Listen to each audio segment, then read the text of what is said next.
Y ya estamos en contacto con el doctor Eduardo Katz, a quien le damos los buenos días. Buen día, Sami, es un gusto estar de vuelta en tu programa. Y el tema de hoy es suicidio e inmolación. Todos hemos visto los lamentables hechos sucedidos días atrás en Plaza Independencia. Y bueno, queríamos tener aquí tu comentario al respecto.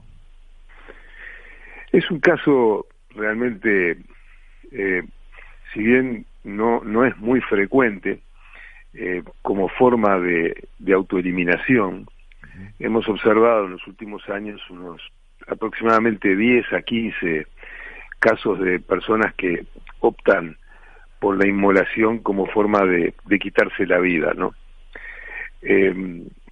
Bueno, hay varias visiones con respecto al tema.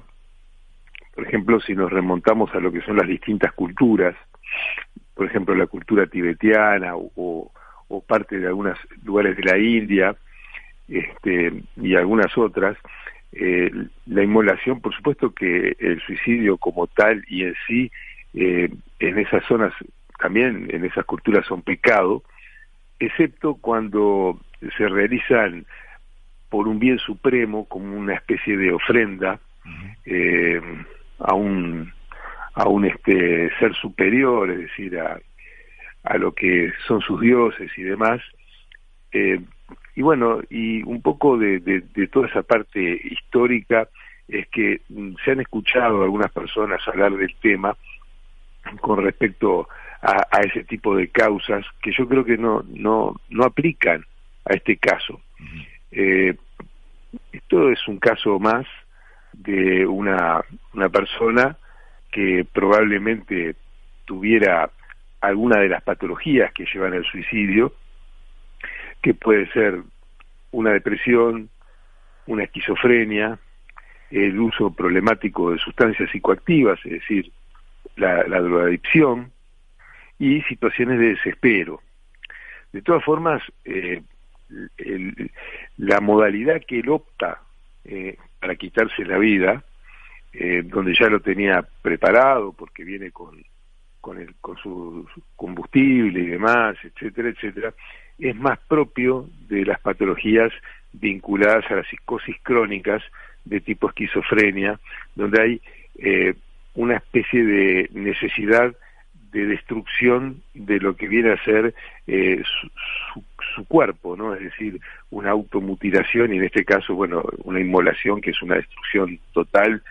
Si vieron los que vimos los informativos, nos hemos enterado de que, bueno, tenía quemado el 80%, o sea, de su cuerpo, lo cual hace que la situación, a pesar de los buenos oficios del SENACE, sea prácticamente irreversible, ¿no? El tema es que en nuestra sociedad y en nuestro país, los últimos tiempos, y desde que tengo uso de razón, todo se politiza por el hecho de que esto fue frente a Casa de Gobierno. Y creo que no aporta politizar el tema, porque esta persona de pronto lo hubiera hecho frente a Casa de Gobierno, y independientemente del gobierno que estuviera de turno. Entonces me parece que no es la forma constructiva de abordar el tema. La forma constructiva es, bueno, analizarlo, verlo, darle la visualización adecuada que la sociedad hoy no tiene y buscar los métodos de prevención. Claro, va por ahí la cosa, no solamente buscar al culpable hipotético, sino a cómo prevenir que estas cosas se sigan dando. Claro, exacto, porque si nosotros hablamos de quién es el problema en sí es de la sociedad en su conjunto. La sociedad en su conjunto no todavía no tiene una acción, digamos, proactiva para poder tratar de bajar el número de suicidios que hay por año, que estamos hablando de 2 por día aproximadamente, que estamos hablando de que muere un adolescente cada 3 días por suicidio, que estamos hablando de que somos el país que tiene mayor tasa de suicidio de Latinoamérica y uno de los demás tasas de suicidio del mundo, un podio lamentable del cual se debe salir. ¿Y cómo se sale? Bueno, se hizo en otros países, en Europa, tardó 2 décadas, pero con prevención. Y el tema de la prevención no involucra exclusivamente al personal médico. El personal médico trabaja en eso. Es decir, es un error pensar que las autoridades del sistema sanitario, ya sea NACE, el Ministerio de Salud Pública, que es el organismo rector, de por sí puedan solucionar esto solas. Esto tiene que ser interinstitucional, si hablamos de lo que es a nivel de instituciones públicas, donde tiene que intervenir no solamente Salud Pública, sino tiene que intervenir el MIDES, tiene que intervenir el Ministerio de Educación y Cultura, y tienen también que darle intervención a otro tipo de instituciones, como son las asociaciones de sociedad civil, que acá hay varias, ¿no?, que trabajan en el tema, y también a los centros de enseñanza, o sea, decir, hay que de alguna forma hablar del tema, porque hay un silencio con respecto a este tema, es un tema del que no se habla.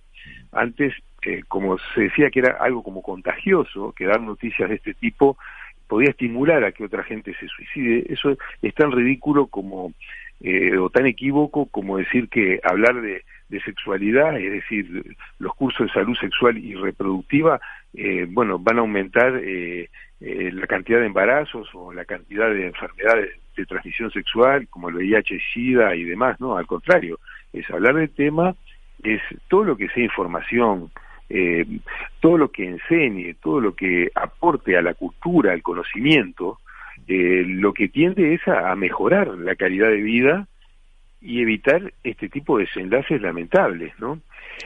Y también se tienen que involucrar los privados, porque, por ejemplo, hace poco, y en estos últimos tiempos, se han quitado la vida jugadores de fútbol profesionales, y yo no veo que la Asociación Uruguaya de Fútbol haya hecho mucho. No han habido jornadas de concientización al respecto.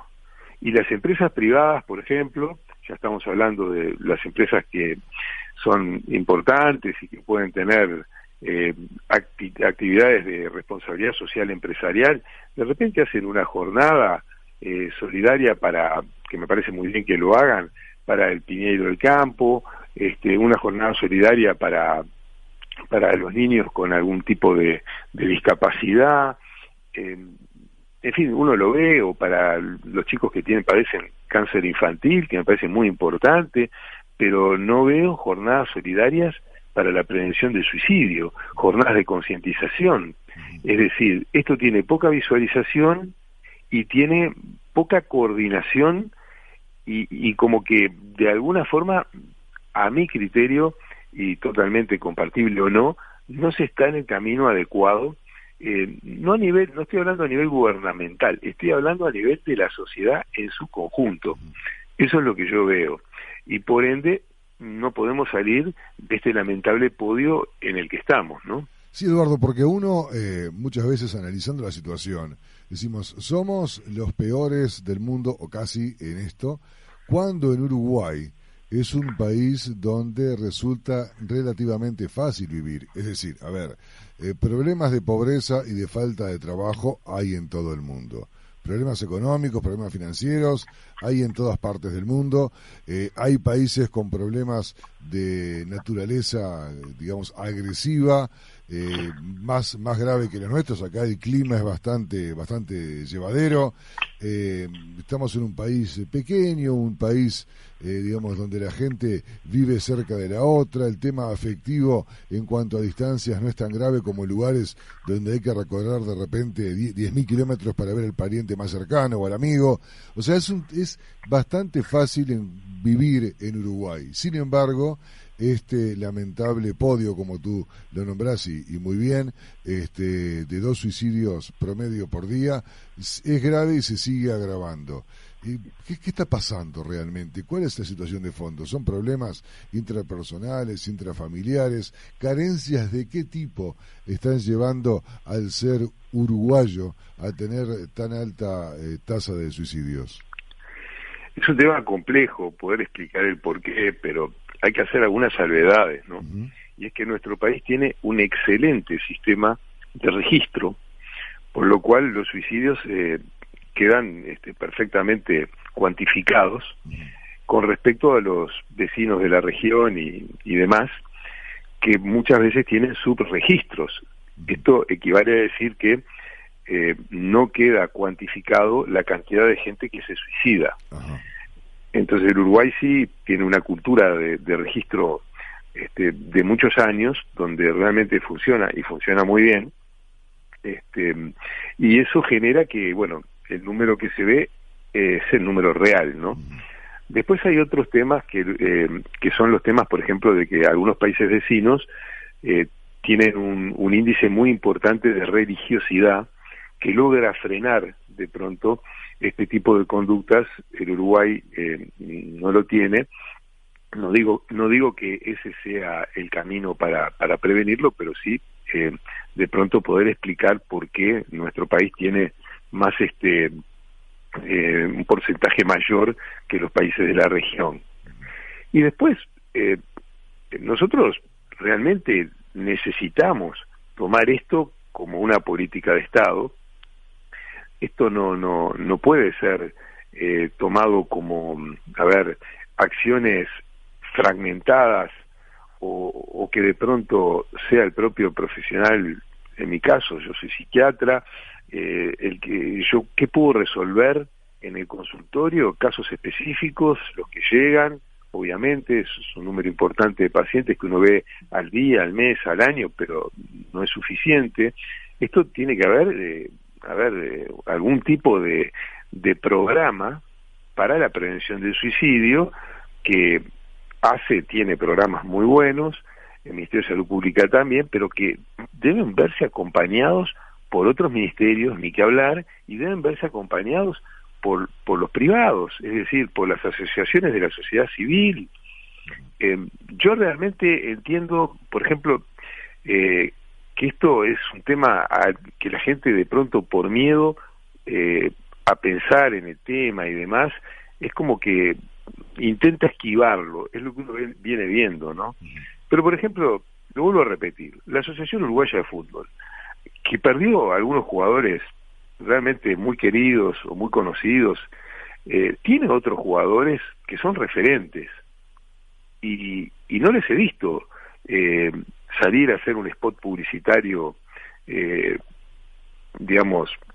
tratando de alentar a la gente a la consulta precoz, tratando tampoco fueron preparados para eso, deben tener una preparación previa, ¿no? Es decir, todo esto se basa no solamente en la concientización, sino que tiene que haber un programa de educación a todos los referentes, a todas las personas que de alguna forma son gestores de opinión, como para poder que ellos transmitan el tema de la consulta precoz, por ejemplo, de que si nosotros vemos en cualquier persona cambios de comportamiento que antes no veíamos, vemos que la persona está más retraída o, por el contrario, está más agresiva. Todo esto tiene que hacernos sonar una alarmita. O, por ejemplo, lo que nos pasa muchas veces a los psiquiatras, que nosotros vemos un paciente, porque esto no escapa tampoco a los profesionales de la salud mental, es decir, que nosotros vemos un paciente que de pronto tiene una depresión, que las depresiones se dividen, hay varias divisiones, pero por ejemplo, en leves, moderadas, graves y gravísimas. Nosotros tenemos que ver hasta qué punto es importante internarlo o no, porque conlleva toda una problemática el hecho de internarlo, ¿no? Ni que hablar del estigma, que todavía no se ha podido solucionar, ¿no?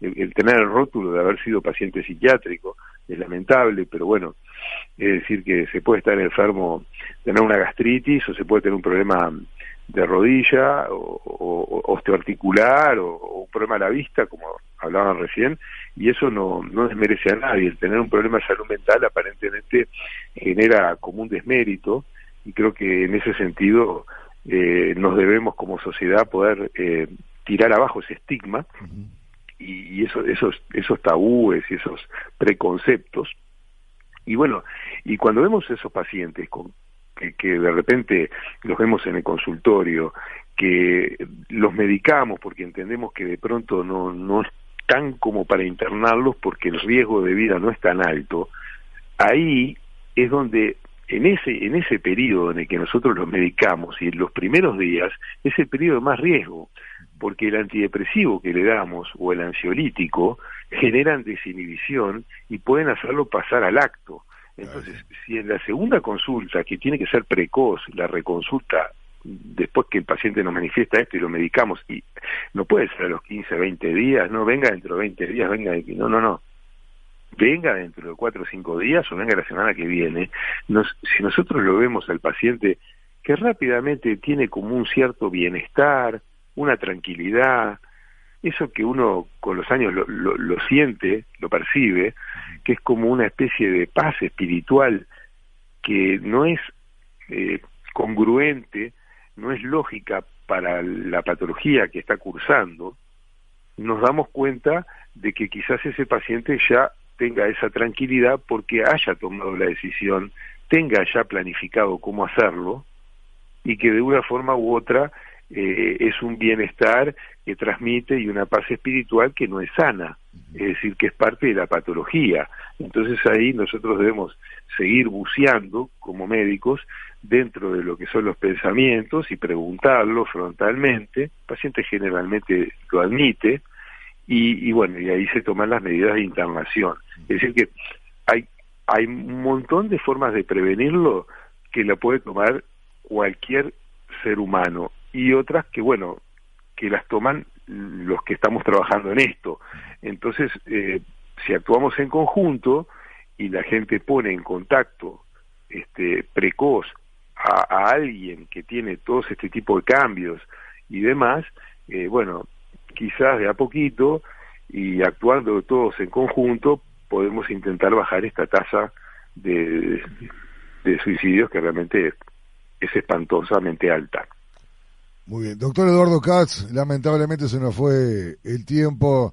Siempre nos gusta conversar contigo porque tus aportes son realmente fantásticos y muy aclaratorios. Te saludamos y te estaremos convocando por más cosas que nos quedaron pendientes inclusive del día de hoy. Así que, bueno, hasta muy pronto y gracias como siempre por aceptar conversar con nosotros. Es un gusto, Sami, y por supuesto, siempre que me estén convocando, con gusto estaré participando de tu programa. Muy buenos días.